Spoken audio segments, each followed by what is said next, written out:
Hey everyone, I'm AJ Heightman, Editor-in-Chief at JEMS. I'd like to welcome you to our webcast, Breaking the Paradigm of Burn Care in EMS. Dr. Keith Wesley is going to address how we should break the paradigm of burn care in the field, cool burns, and not leave patients high and dry.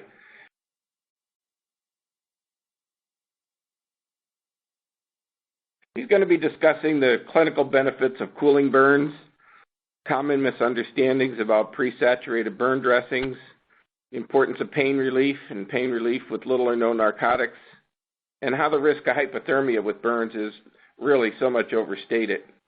Before we begin, I'd like to cover a few housekeeping items. First, at the bottom of your audience console, you're going to see multiple application widgets that you can use. If you have any questions during the webcast, you can click on the Q&A widget and submit your question. We'll try to answer your questions during the live Q&A portion at the end of this webcast. Additional resources, such as a PDF of the slide deck, can be downloaded via the Resources List widget that looks like a green folder at the bottom of your screen. You can expand your slide area by clicking on the Maximize icon on the top right of the slide area, or by dragging the right corner to enlarge it. In fact, you can expand and reposition many of the components on your screen, so feel free to rearrange them as you desire to give you optimal webcast viewing experience. If you have any technical difficulty during the webcast, please just click the Help widget. It has a question mark icon and addresses the common technical issues. If you still need assistance, just type into the Q&A widget, and a member of our webcast support team will work with you to correct the problem. This webcast is going to be archived on JEMS.com within 48 hours of this live event, and you can log in as many times as you want, share it with your colleagues, and download a PDF. I'd also like to thank our sponsor, Waterjel. We really appreciate their support in sponsoring this webcast. They're a leader in innovative burn care products and somebody that I've followed for a long time, so thanks again to Waterjel. Now it's my pleasure to introduce our speaker. Dr. Keith Wesley is a board-certified emergency medicine physician and an EMS medical director for HealthEast Medical Transport in St. Paul, Minnesota. He's also a member of the JEMS editorial board and a monthly JEMS columnist for the Street Science column, along with his lovely wife, Karen. He's served as a state EMS medical director for both Minnesota and Wisconsin, and chair of the National Council of State EMS Medical Directors. He's the author of many, many articles and EMS textbooks, and a frequent speaker at EMS conferences around the nation, as well as at EMS Today.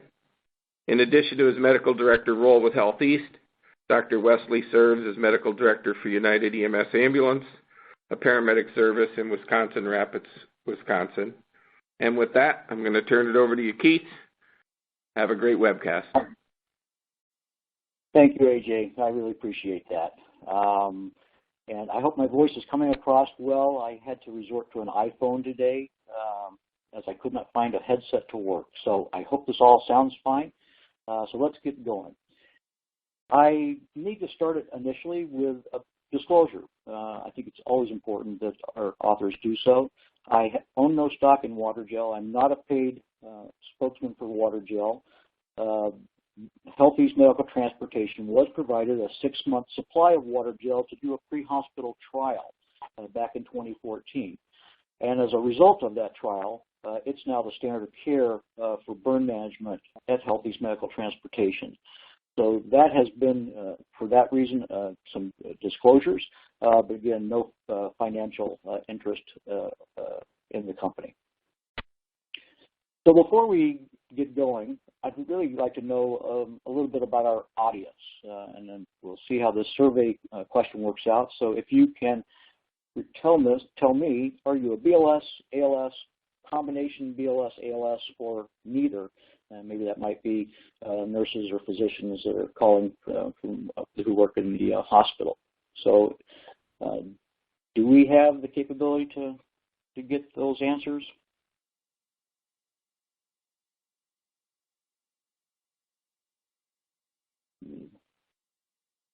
I'm not seeing any response. Sorry for the mild technical difficulty.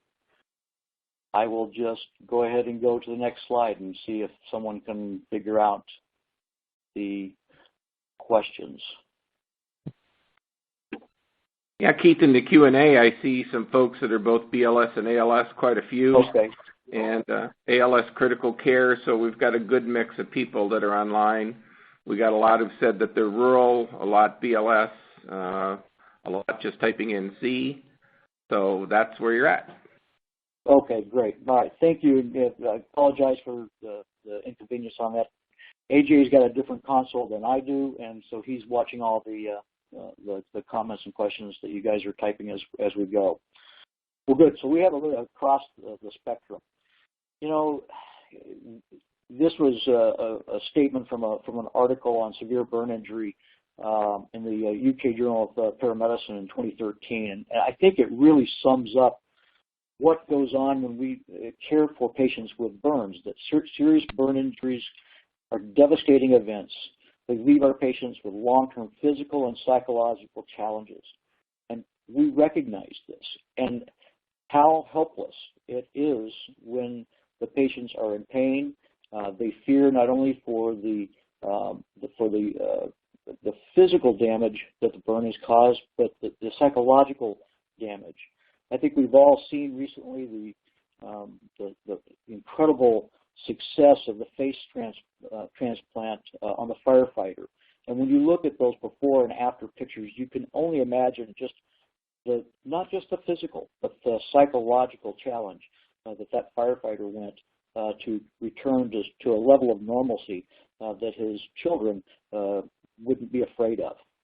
And so when these go through our minds, when we get to these kind of patients, so what can we do to really make a difference?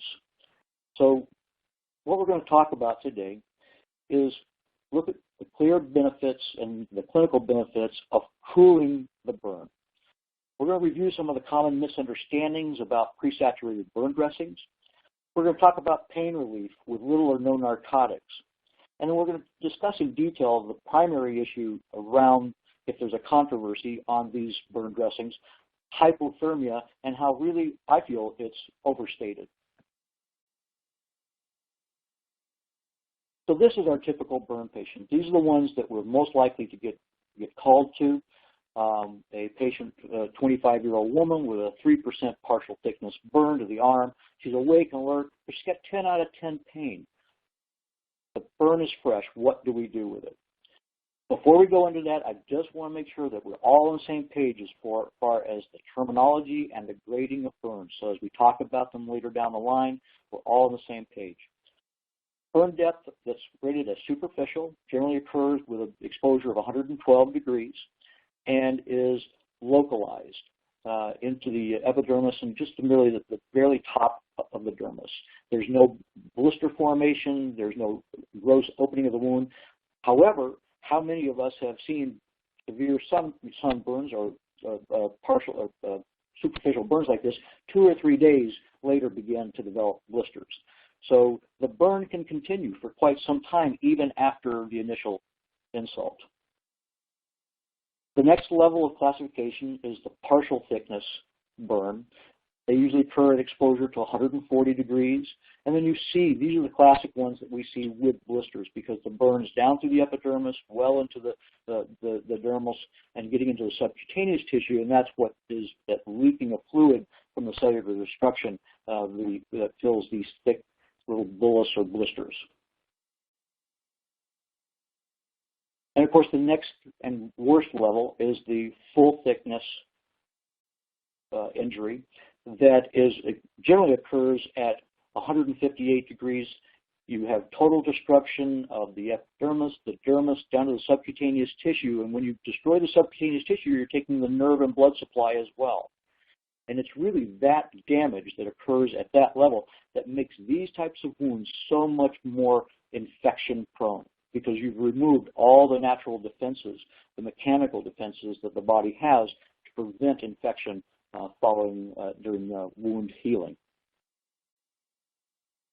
So we have them classified in their individual types: superficial, partial thickness, and then full thickness. But then we have severities of the overall burn, and they involve various combinations of the superficial, the partial, and the full. So minor superficial burns, less than 50% on an adult, partial thickness, less than 15% on the adult, and I got to hold for some reason my screen is not refreshing. And full thickness burns less than 2% on the adults. But any partial thickness burn of even less than 10% on children. And you're going to see that as we go through the progression is that these, all the criteria that you see for adult, when it applies to children, they're much smaller. And again, that has to do with the lack and the loss of the natural healing processes that occurs with the destruction of their injuries. But this is your typical burn severity. I think I am actually convinced. I believe AJ had one of these burns like this from his trip to Florida. But I won't ask you for photos. So the next burn severity is moderate.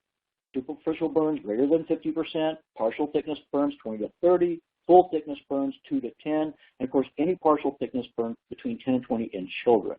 These patients not infrequently require hospitalization initially for the wound debridement and to begin some form of rehabilitation for the wound healing. And then the most severe burn, any partial thickness burn greater than 20% in children, partial thickness greater than 10 in adults. But here is very interesting. Partial and full thickness involving anywhere on the face, the feet, the genitalia. And the reason that is because these areas are very mobile. They're very contoured.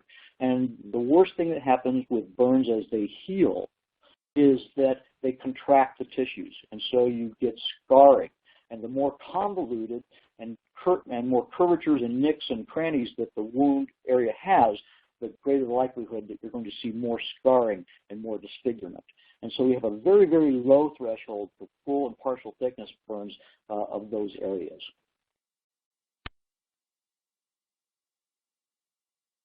So we know then that there's priorities for a burn care. We have to stop the burning process. And you know what? To date, most of this is that, okay, let's just get the guy away from the flame. But there's really more to that, that once you have the burn continues to burn until it's cooled. So how do we cool it? And that's what we'll talk about. Providing pain relief for the patients and get the pain and anxiety down, but then also protect the wound from further infection. We don't want to make it worse. So here's a poll question. Does your protocol require you to apply dry, either sterile or clean, dressings to your burns?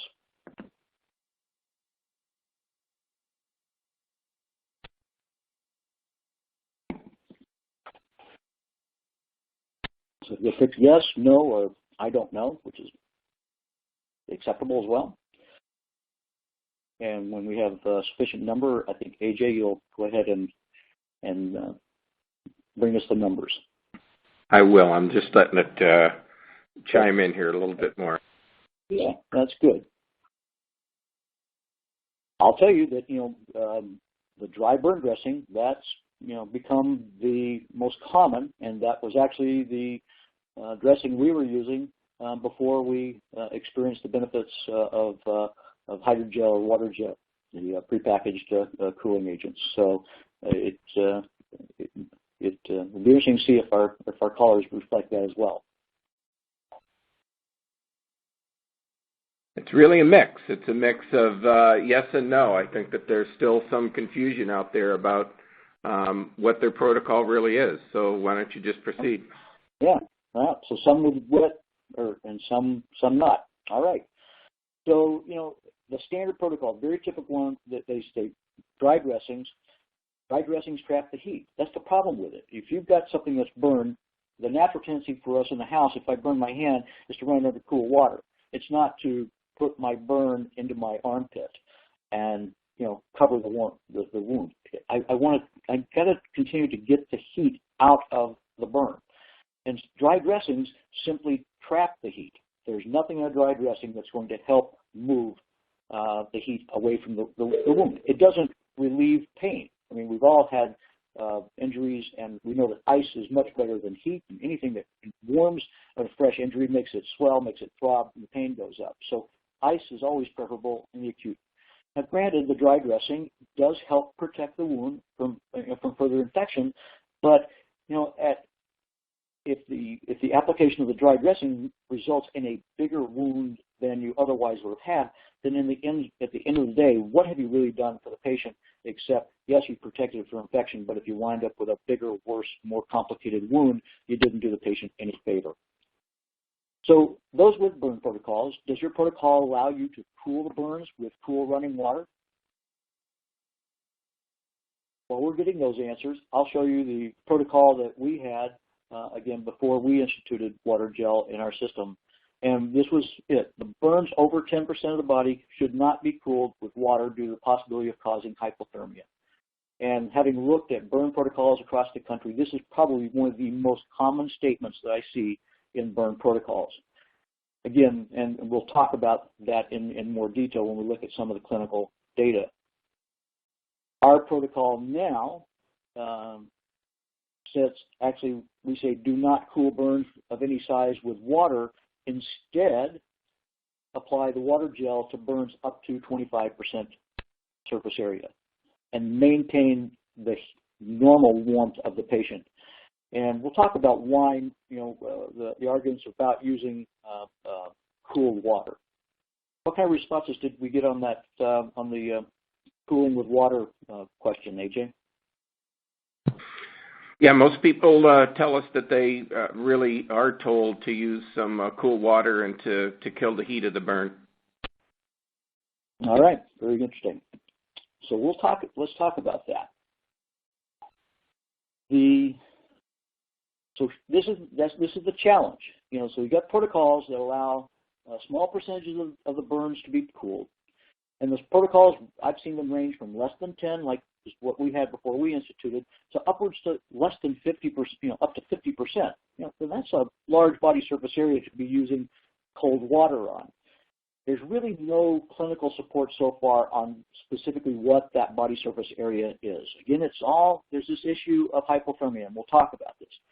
The problem is, when we look at the size of burns, the amount of cool water required to cool the wound, and if you want to use sterile water, we don't carry that much.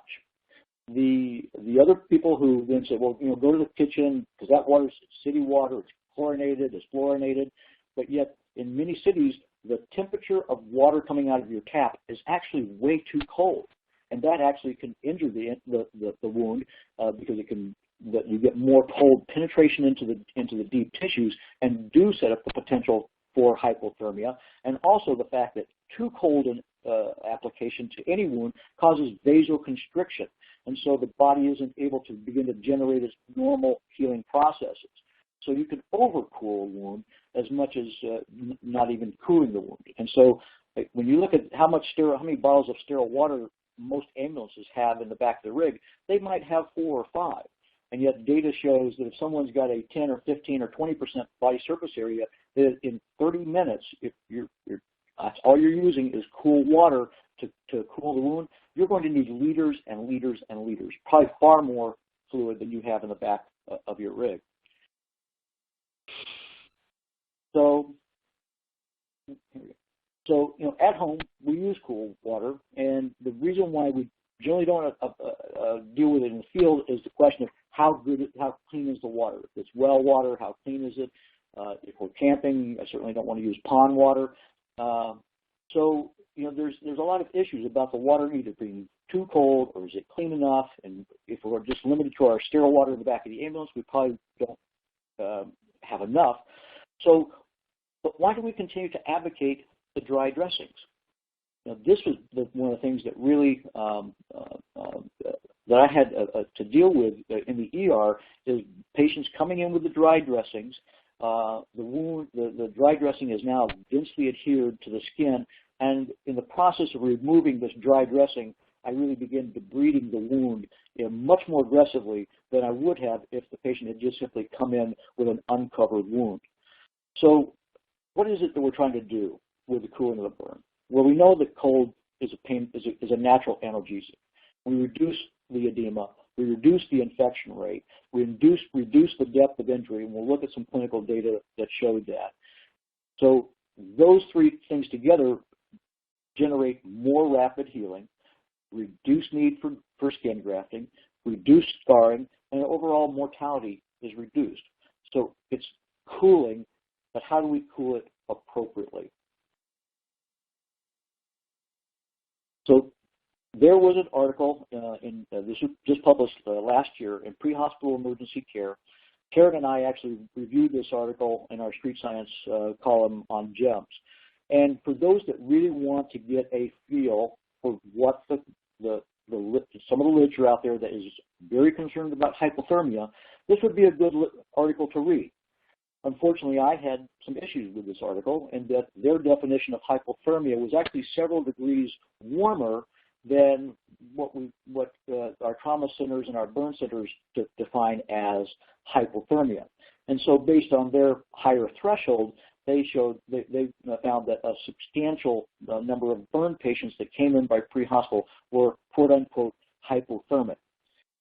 Unfortunately, in that study, they didn't tell us anything about whether patients got pre-hospital cooling or didn't get pre-hospital cooling. So again, the question is, all right, our patients arrived to your hospital colder than you think they ought to have been, but why? And they never really told us that.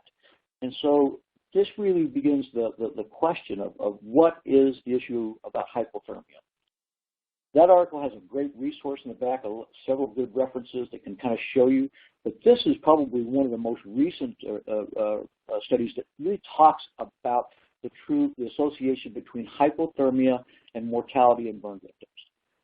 Now, it's without question, we recognize that hypothermia is a bad thing for our trauma patients and our burn patients. We don't want them to be hypothermic.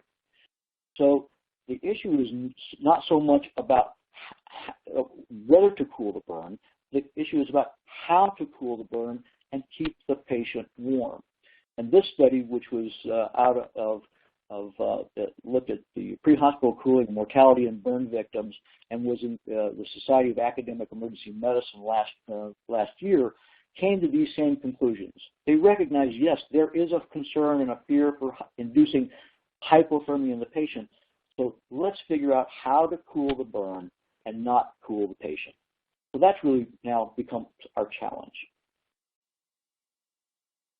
So, if we want to go anecdotally, we can go back to the last of the ADs when Gallon was saying, definitely cool with water. And so we know that cooling with water works.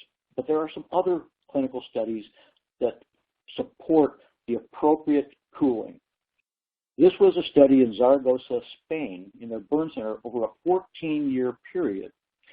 This was a series of 60 burn cases, and I apologize for the misprint. Their morality was not affected. Their mortality remained the same with the hydrogel. Now, hydrogel is the generic term for what is currently the commercial available product in the U.S., Waterjel. So if you see some of the data that refers to hydrogel, it's referred to the same product that is made by the company that's sponsoring this webinar. They had no cases of hypothermia, and they found that external passive warming of the patient, if it was performed, it all works. So here you had pictures of patients that you can see. They've got one there with face mask. He's got some, actually a total body blanket on, but the areas that aren't burned are being kept warm. The patient's being delivered warm saline, warm humidified oxygen. The cabin temperature of the ambulance is kept at a warmer setting, which is certainly a challenge for us in EMS because we tend to wear a lot of clothes, and then we get back to the ambulance and our patients are freezing to death, but we're in our outside clothes. And so, it's, again, you can see how there is the potential, if we're not thinking about warming the patient, that we can induce hypothermia. But in this study, they showed 60 consecutive cases, no change in the mortality based on the hydrogel dressing, and no cases of hypothermia. So it can be done with the proper protocols and procedures. This study, they used non-burned healthy volunteers and covered them with the hydrogel burn dressing, burn blanket, the entire blanket, and monitored them for 30 minutes and found no decrease in their core body temp. So even without, in this case, active or passive warming of the patient, they didn't show any hypothermia. Now, granted, these were in non-burned volunteers, but they were covered.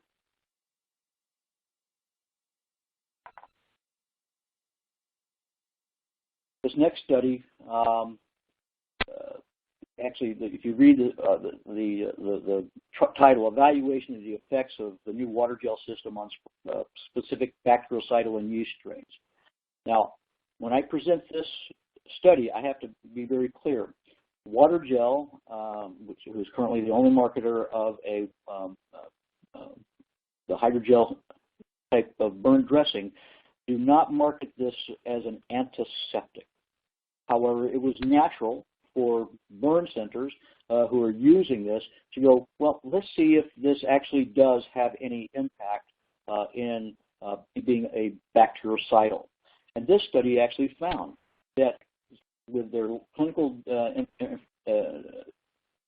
studies of it, found that the 74 burn patients showed no evidence of infection at 48 hours, that 13 of the 15 strains of the most common microorganisms that are found on the body during hospitalization, they had their growth suspended in augers or in plates in the laboratory where the water gel prevented the growth.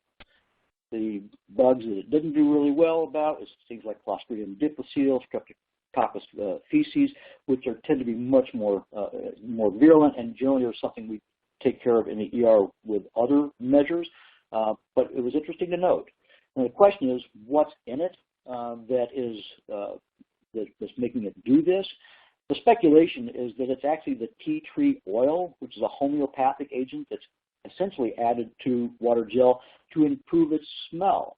And so this antimicrobial effect is purely secondary. The tea tree oil was placed in there just so that the material has a pleasant scent, which, let's be honest, for those of us who have treated severe burns, there's a bad smell to that. So being able to apply something to the burn that has some odor that improves the smell is certainly makes it easier for us to care for the patient, but you have to also think about how much that reduces the patient's anxiety by removing that noxious odor.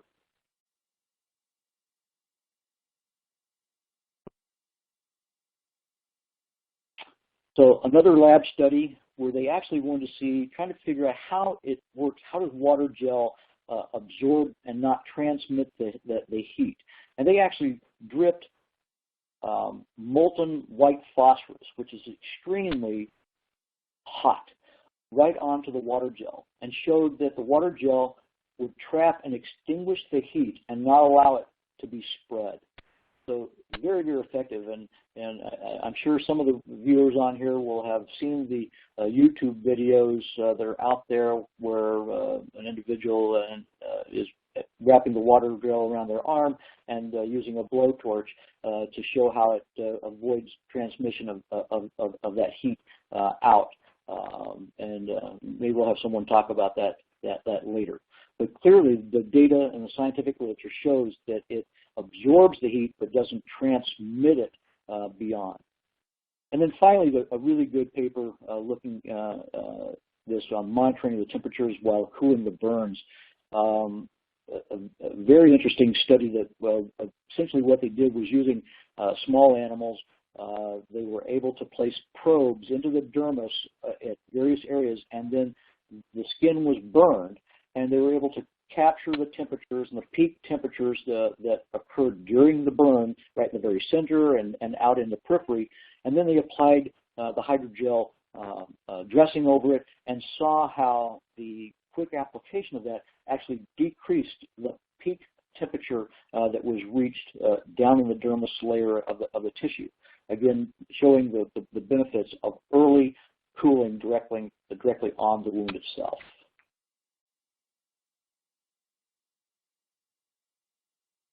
So when we think about the morbidity and mortality and the healthcare costs, yes, by and large, what we do for our patients is try to benefit them directly.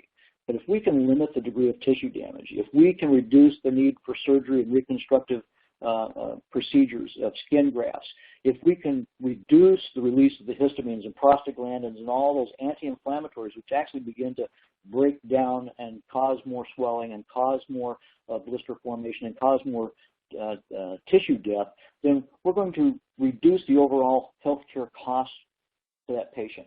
And that, in many, many cases, should be considered a blessing as well. So reduce the pain, reduce the disfiguration, but also reduce the financial burden that burn is going to have on the patient. So thinking now about the things that we've talked about, let's create in our mind this ideal emergency response cooling medium. So what is it? So it needs to be easy to use. All right, I like that. It's non-evaporative. And we'll talk about evaporation versus convection.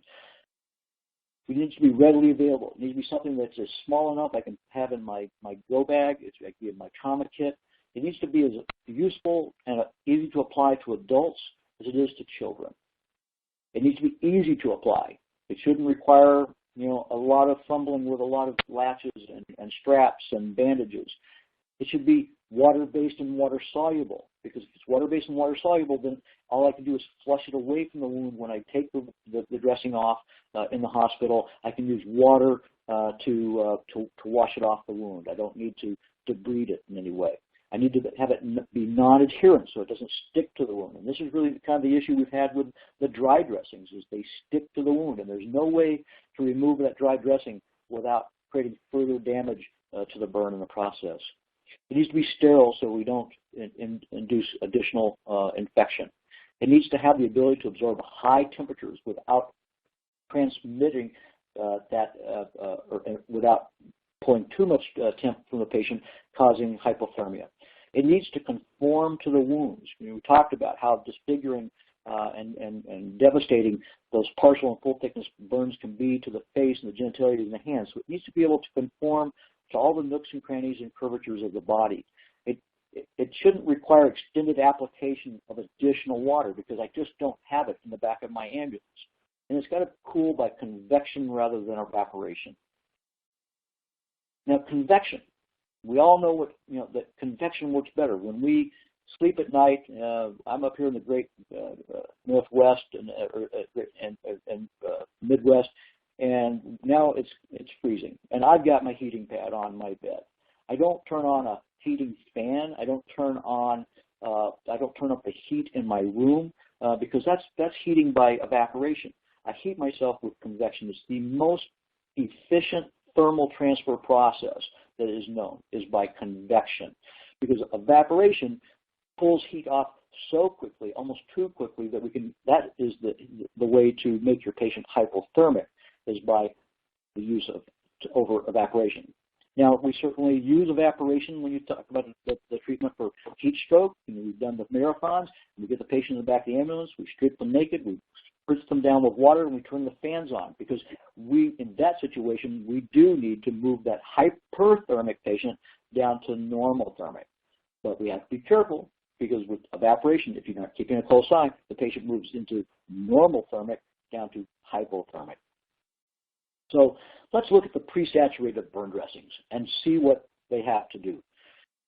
Well, currently the only commercially available one is the one sponsoring our program today, and it's the one that we're using at HealthEast Transportation. So it's pre-saturated, and I feel it is ideal for this type of cooling medium. It meets all the criteria that we talk about. It's sterile. It has a non-woven dressing, so there's really nothing to get stuck to the skin. It's soaked in a solution containing 96% deionized water. And the reason for deionized water is that it's a better convective cooler. It's got some inert preservatives. That's the tea tree oil that's in there to help with the smell. It's thickened to suspend the cooling medium, because we don't want it just to be nothing but water. It conforms. It's non-evaporative. It's easy to apply, and you can protect the wound from further infection. And you're cooling by convection rather than evaporation.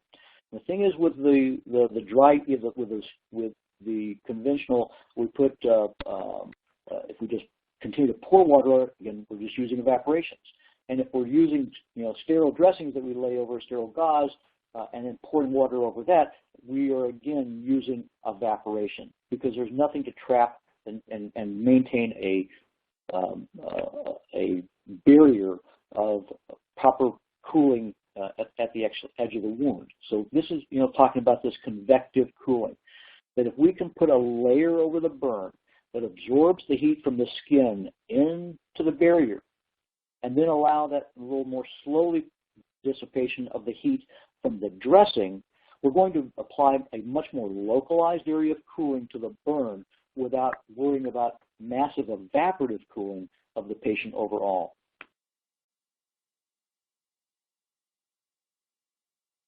So, another survey. Does your protocols allow you to give higher doses of pain medications to burn patients? So yes, no, don't know. And of course, if you're a BLS service, you've got no pain medication.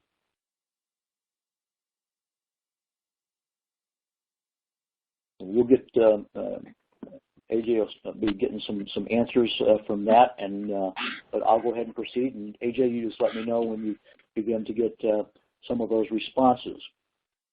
Yeah, it's mixed. A lot say yes, and a couple have said no. I have three or four no's in this as well. Another no. So it's really 50-50. Again, confusion. Yeah. And yet, if pain management in the pre-hospital arena is fundamental. It's one of the pain from whatever cause is still one of the most common causes patients call for our care. And yet, I would say that the average pre-hospital pain protocol is 2 milligrams of morphine every 5 to 10 or 15 minutes. When you have a patient with a 25% body surface burn and they have an agony of 10 out of 10 pain, 2 milligrams of morphine is a spit in the ocean. It's just not even close.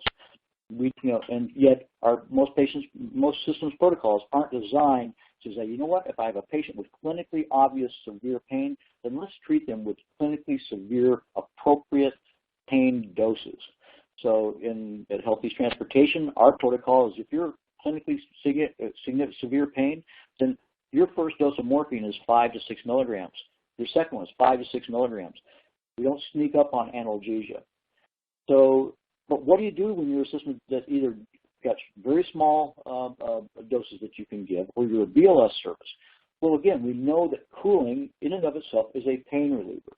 But also, if we reduce the patient's pain, we also reduce their anxiety, and anxiety and pain really go together. And so I think that you need to look at this.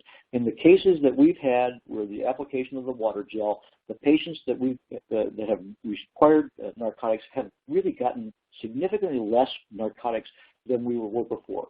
Now, we don't have publishable data, the total numbers of the burns there. So, take that for this is Keith Wesley's anecdotal experience with it. But my providers are coming back going, Doc, we've got to keep this stuff in the truck because I put this on the burn, and the patient within a matter of minutes says, what pain? And so it was meeting the need there that we weren't delivering a patient that was now, potentially sedated with large doses of narcotics. So, Keith, while you're on topic, there's several questions about people saying that they use ketamine, and they'd like you to talk a little bit about ketamine, and some are saying that they mix fentanyl, ketamine, and benzos. Interesting. There's pros and cons. For me, a burn is something that you expect that pain is going to be there for a while. And so if before you were using, if you weren't using a cooling stuff, and this is the case we had before, I was a big proponent of morphine. And then when we found that the application of the water gel, the patient's pain actually is going to go away quickly, then I said, well, you know what? Fentanyl is kind of our short-acting, rapid onset drug. We use it for the hip fracture so that once we quit causing pain to the patient by moving around, they'll be settled down. And so fentanyl is I think is just as acceptable as those with morphine. There is some data that morphine, just like Demerol, and some of those us can remember having Demerol in our protocols years ago. The problem with both Demerol and morphine to some degree is they promote histamine release. And that might not be a good thing that we want with a patient who's got a burn, because it's a normal process of the body's reaction to any burn or any insult is to mobilize histamine. So, but theoretically, I think there's some downside to morphine versus fentanyl, but I would, at this point, certainly support the use of fentanyl. Now, combination benzos and opiates, my personal feeling is treat one thing at a time, and if you know the patient has, pain causes anxiety. Anxiety doesn't cause pain. So start your treatment first with opiates to treat the pain and see how effective that is at treating the anxiety. And then when you do decide to treat the anxiety, you may not wind up using the same level of dosage of anxiety meds that you otherwise would have if you were just treating anxiety alone. So I hope that answers the question. My email is going to be at the end of this, and I'd love to talk to others about their journey for analgesia, because it's a long and bumpy road.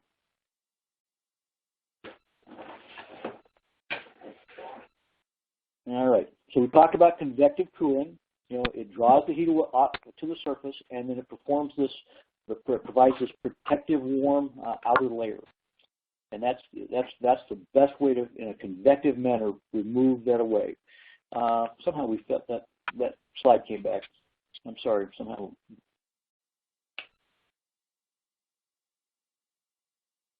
So hang tight here. I'm trying to. There's where we were. For a minute there, I thought I was having a stroke because I was repeating myself until I realized I was repeating myself. So let's look at some real-life examples. This woman suffered a burn in the London tube bombing.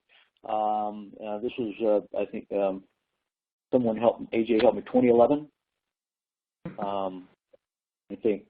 And yes. If you see, they had they put the Waterjel face mask on her as she's coming out of the injury. The next two slots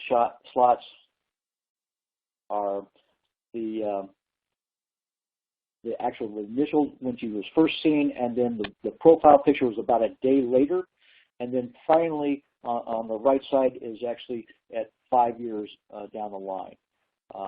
So clearly, as you can see when you're looking at that face mask, look how it's conforming to all the curvature. It's like a mask, and think about how much more challenging that is with your typical dry dressing. And actually, I just got corrected. That was 2005 was when the bombing in the tubes occurred.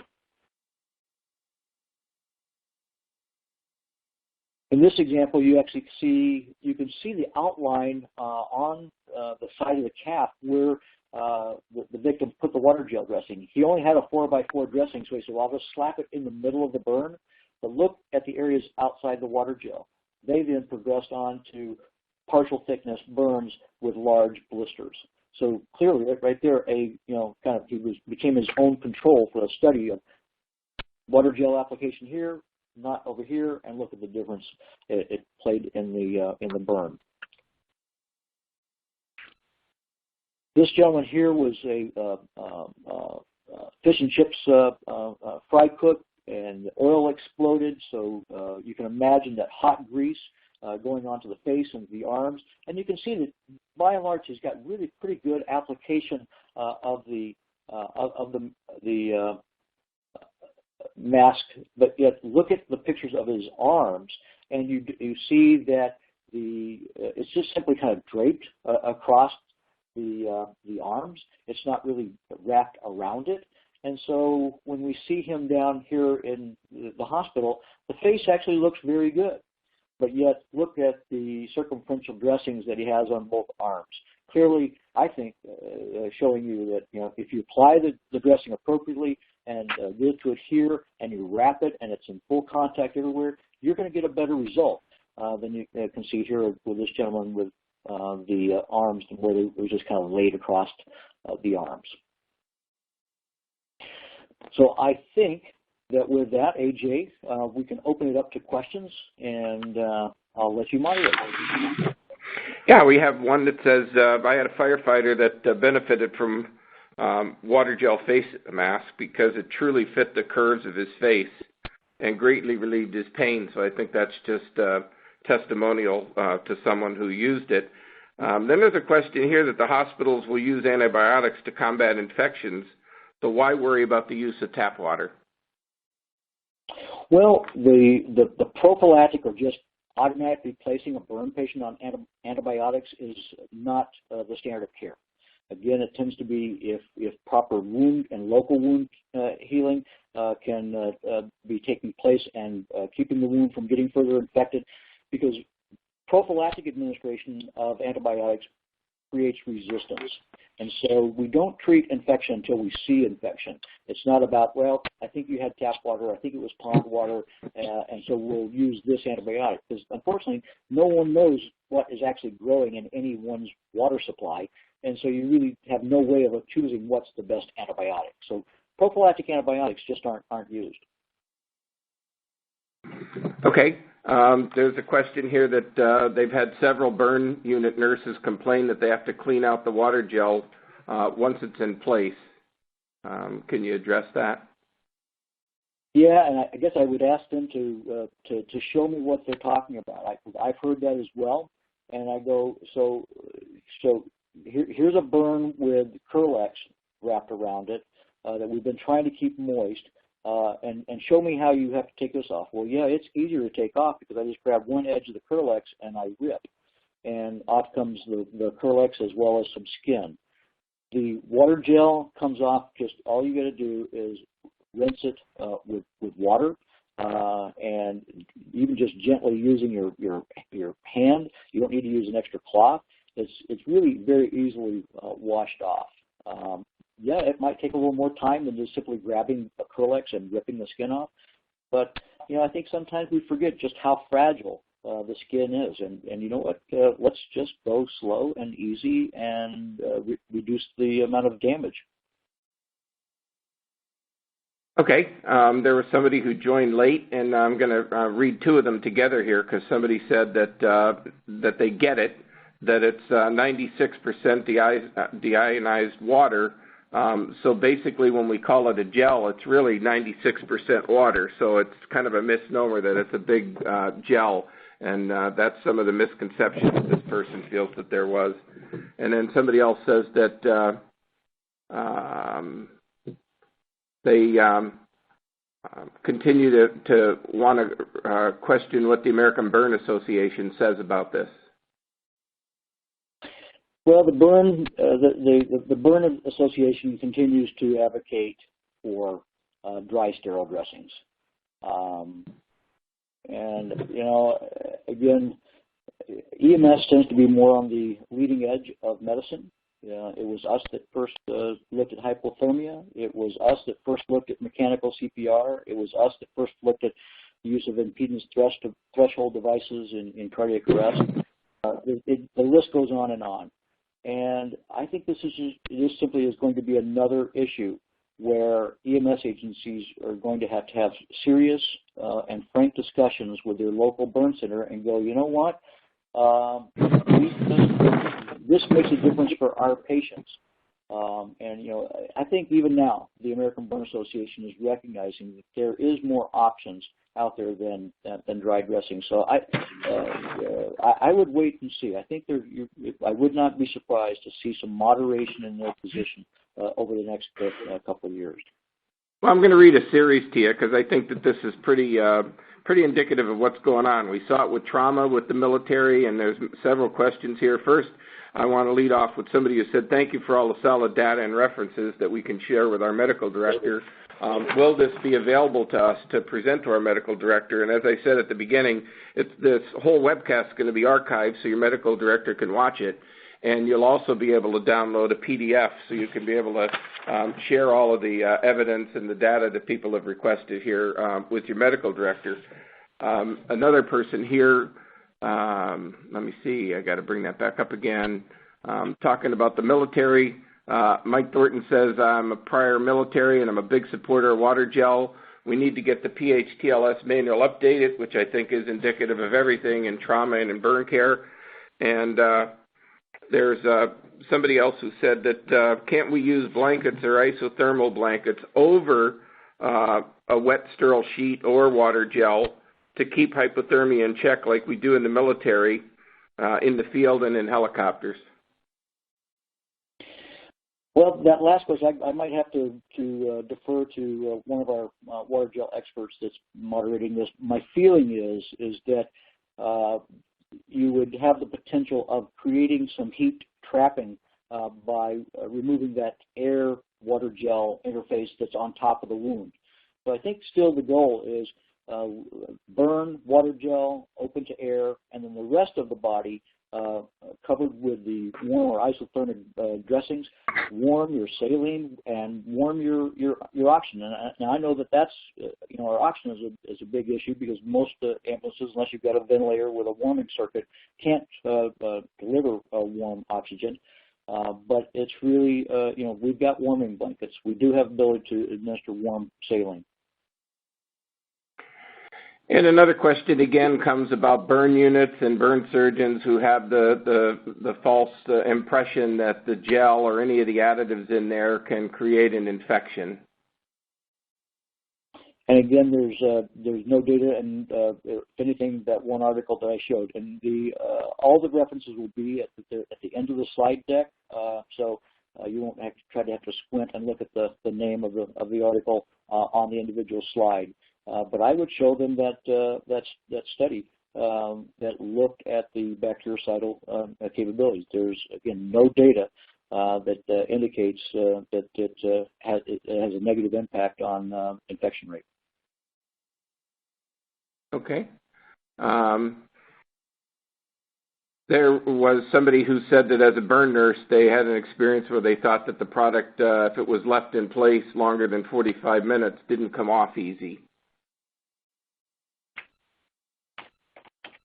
And that may be something that we have to refer to, and we'll get you an answer to that from the water gel specialist. But the reality is that once.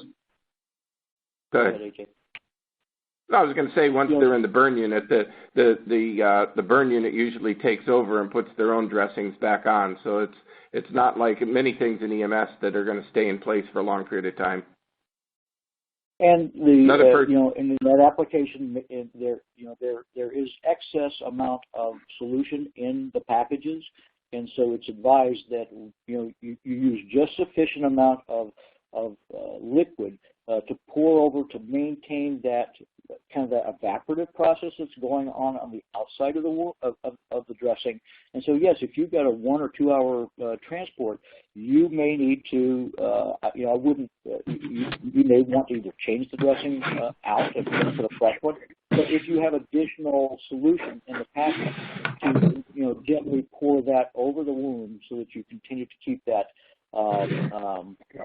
the dressing moist. Somebody else asking again about the tea tree additive, that it does not cause an infection, correct?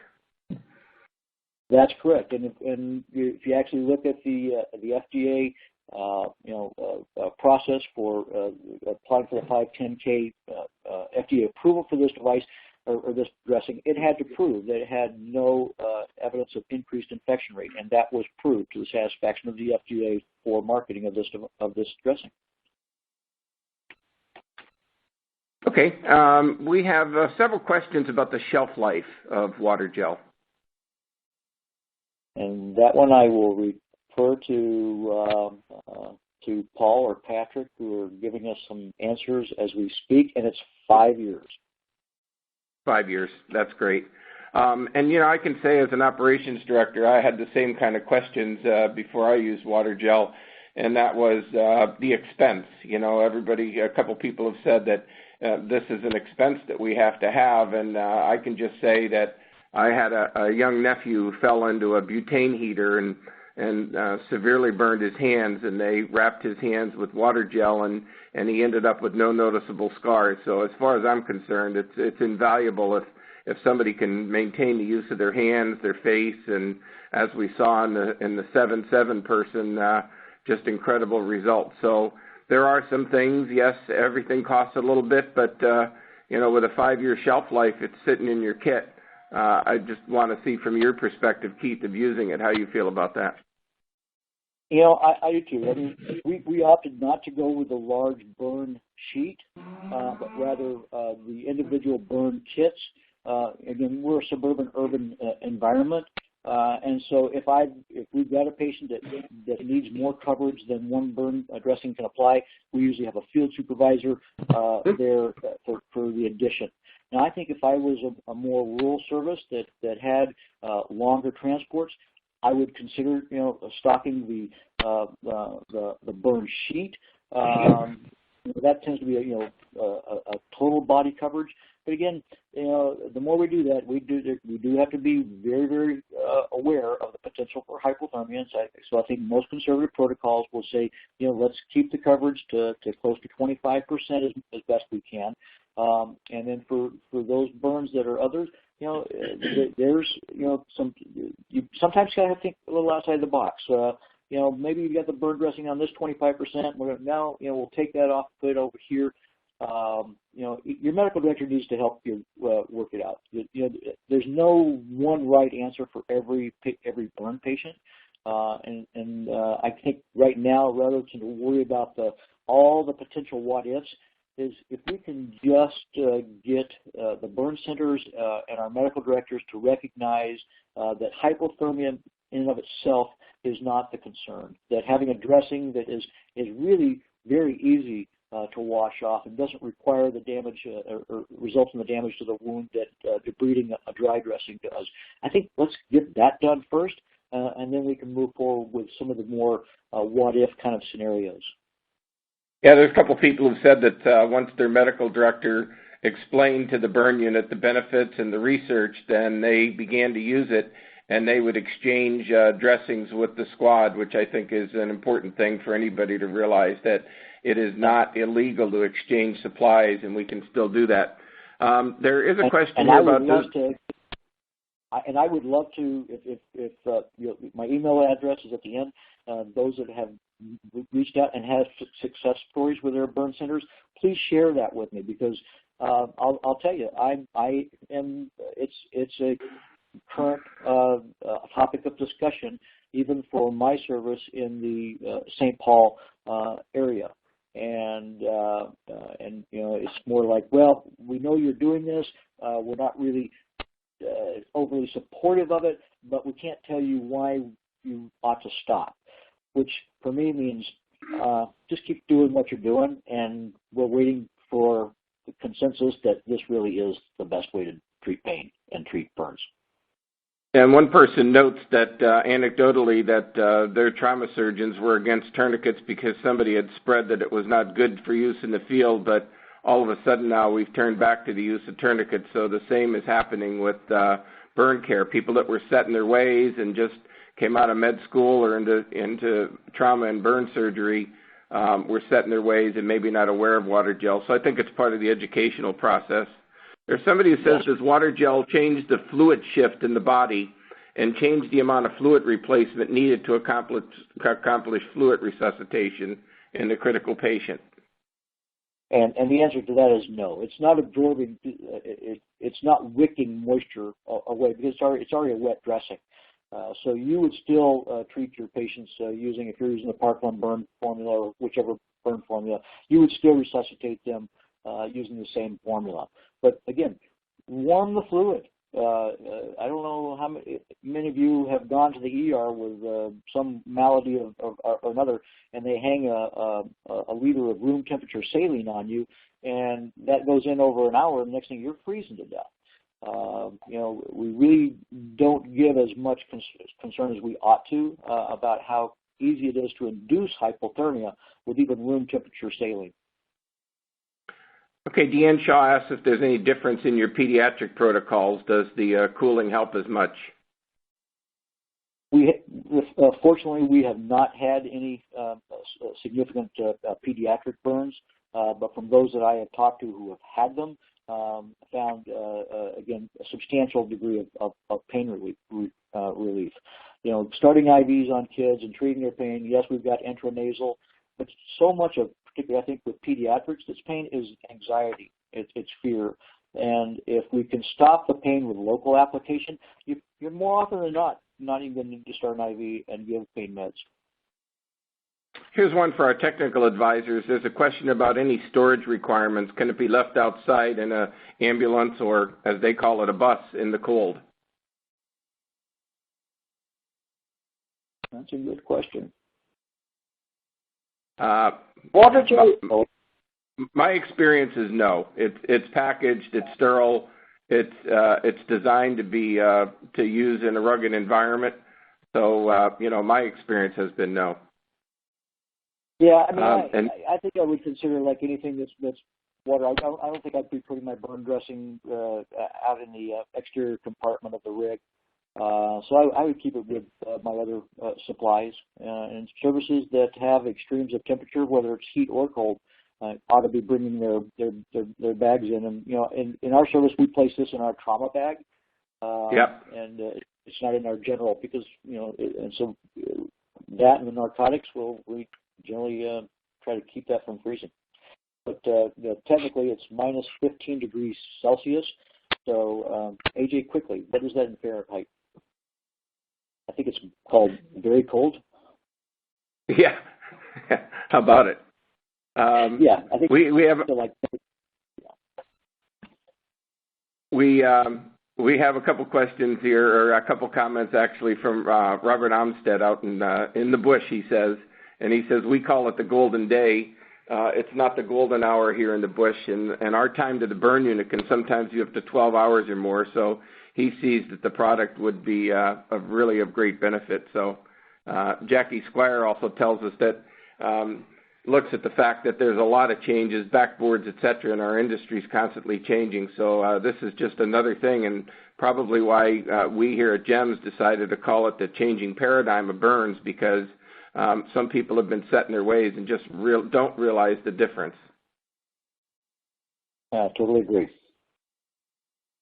There was a couple of questions about the slides referred to small surface burns. And how do you feel about large surface burns? If somebody has, a massive burn, same benefits from Waterjel? And I guess what severity? If it was just so like a superficial first-degree burn with large area, I do. We see these what we just think are just really, really bad sunburn. And eventually they're going to move into, they will progress. And so cooling any burn of any depth is of value. Now the patients with large full surface body burns, greater than 25, 50, our priorities have changed there, because now we're talking about patients whose mortality from infection goes up dramatically. We're really not, at that point, I think the issue is less about cooling the burn than it is about saving the life, because those patients are often going to require large amounts of volume of fluid to volume resuscitate them, and they need to be in the ICU as quickly as they can be, so that they're getting that intensive care of their wounds. And so, I think this. For me, this product is not the answer for every severity of burn in the large magnitude, but it shouldn't be. But the good thing is that's actually a very, very small minority of our burn patients. The vast majority are these 10, 15, 20% partial thickness burns, and those are people we can make the most difference with it. Keith, several people asking for your email address. Can you give it, and we'll give it at the end as well? Yeah, I am just now bringing up that slide, and so we have a couple more questions, so we can take some time if you just want to state it, and then we'll put that slide up. All right, should be there, and so you can reach me at drwesley. That's DRWESLEY at charter.net. Sounds good. A couple other people are commenting that it took a while for many of the medical directors and others to talk about wound clot dressings and to accept wound clot dressings, so they feel that the webcast has helped them give information to their medical director, and I think that's important about taking this information to your medical director. As a person who's been a medical director in 2 states, do you want to comment on that? Oh, you're absolutely right. I'm still amazed at the number of every day I get a great idea from a medic, and I go, why did I never think of that? We're actually in the process of, with the 2015 AGA guidelines are out, redoing our protocols, and every day a medic comes to me and goes, Doc, why didn't we do this? Well, why don't we do this? I did some research, and we're getting rid of D50, and we're going to start using D10. They showed me the literature, showed me the data, and I said, that's a great idea. Let's do it. We had a comment from a gentleman who got a sample of Waterjel and then had a scalding burn at his home, and he pulled out the sample that he got from the conference, and he ended up with no scarring. So that's great that person's on board, and I think they're probably a fan. Another one who said they had a 7-year-old, Mikel Gobet, a 7-year-old burns to the groin and hands, and by the time he had drawn up his MS, the Waterjel had reduced the pain to the point that he didn't even need to give the MS. So I think that's, again, testimony to what you had said, Keith, about pain management. I agree. Okay, I think that we've had a good round. We will answer the other questions if people have them, and we'll send you emails on that. We want to thank you all for participating today, and particularly to our sponsor, Waterjel, for their support in making this educational opportunity available to you. Don't forget that this presentation is going to be archived on jems.com/webcast within 48 hours, so you can share it with your colleagues. You can also take a PDF of it. And thank you so much, Keith, and everyone for attending. We hope to have you join us for another webcast, and we'll see you at EMS today.